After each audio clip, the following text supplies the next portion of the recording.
producers in Kenya. Like, tell me about an experience that you had been. Were you ever in the studio while the magic was happening, or were you just from the perception of management? Give me the final product and let me run with it, or were you also involved in, like, yo, dude, A&R, like, no, that sound, this, that, the other? Man, one of the best producers that Kenya ever had was a producer called DJ Loop. You ever heard of him? I think he retired, or I don't know what happened. Kantai days. Yeah, that guy. The guy that brought out Kantai, the guy that brought out Chihuahua, the guy that brought out King Kaka. Even King Kaka actually goes back to him. Haven't been involved as an A&R. That's kind of like my future. I'm trying to get into publishing. So I think pretty soon I'll be, but I've been in studios. And I can definitely say that because we don't have a distinct sound, it's a lot harder for producers, you know? I've been in studios with Nigerian artists, and the way they produce is crazy. They know, Nigerian producers don't do anything that's not a hit. They like, man, I sat down with what was his name? He was Ice Prince's producer. We're doing a song, Ice Prince and Calligraph, which is yet to come out. I'm gonna announce that very soon. And the production process, man, is amazing. Like, this guy comes in, he lays he's like, yo, this is the foundation for a hit. This is the next foundation, I tweak it. So the whole studio session was about tweaking this song to be a hit. He already knew what he wanted, he had already laid it. He's got beats for days. One of the best other producers I've been able to hang out with is a guy called Big Mike. Big Mike is an amazing producer.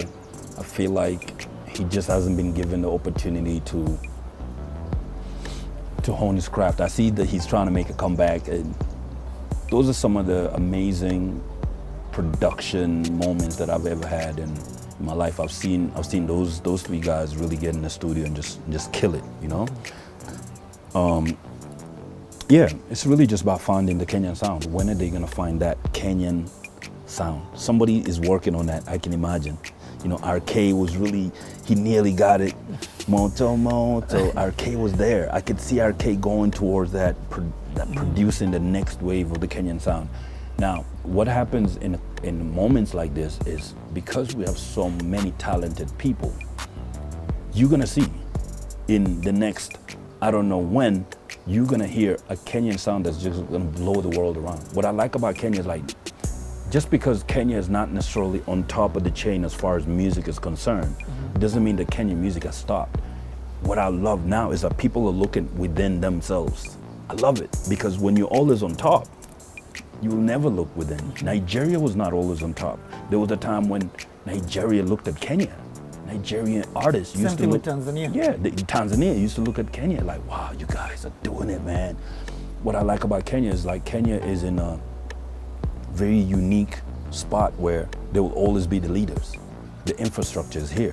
The money is here. The finances is here.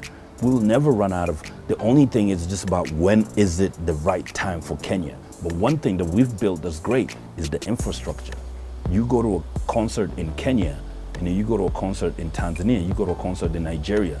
The Kenyan one will probably be the best concert, because Kenyans have embraced everything from digital to sound to technology. Kenya has embraced all the things that you need to build a great industry, from being the leaders in mobile banking, from being the leaders in just infrastructure. If you look at Kenya, it's growing.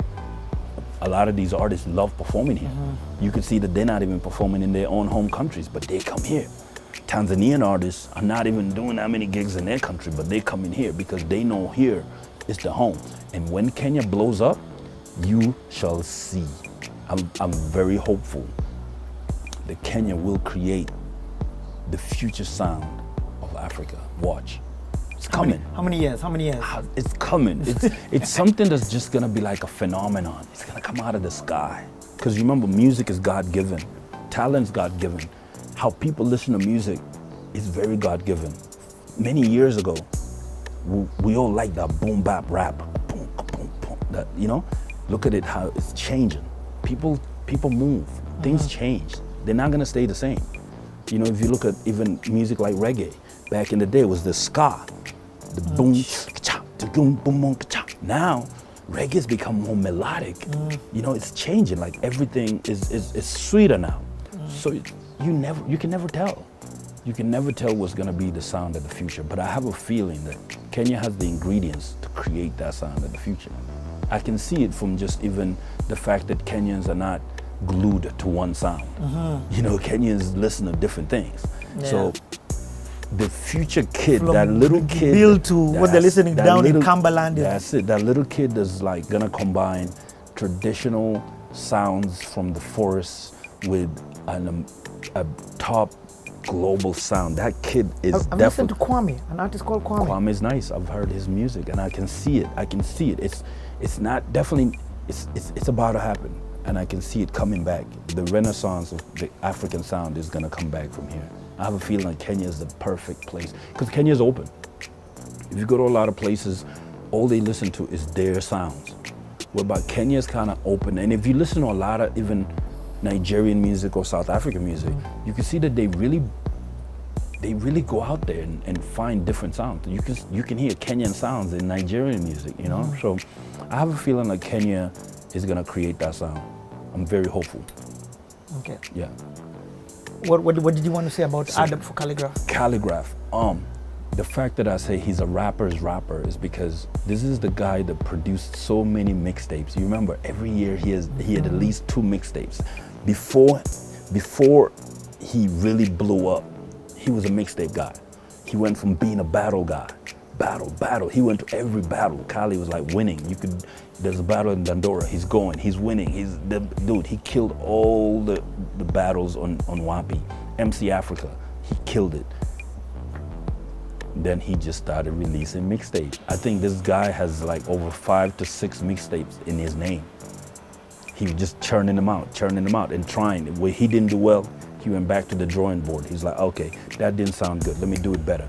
Just produce and going to different producers and trying to find the producer that worked for him. So he's a rapper's rapper. He's that guy. He's done it. He's battled. He's done mixtapes. He's done an album. He's done an album. He's that guy. He's collaborated with everybody that's good in the game. He's been given the thumbs up by older MCs, you know? Yeah. You know? He's been given the thumbs up by Africa as well. There you by Africa. I mean, you know, winning the best rapper in Africa award is not easy. You know, depending on what award it is, it's not easy. So that's what I was saying. His evolution is amazing. The world's the limit. Keep going.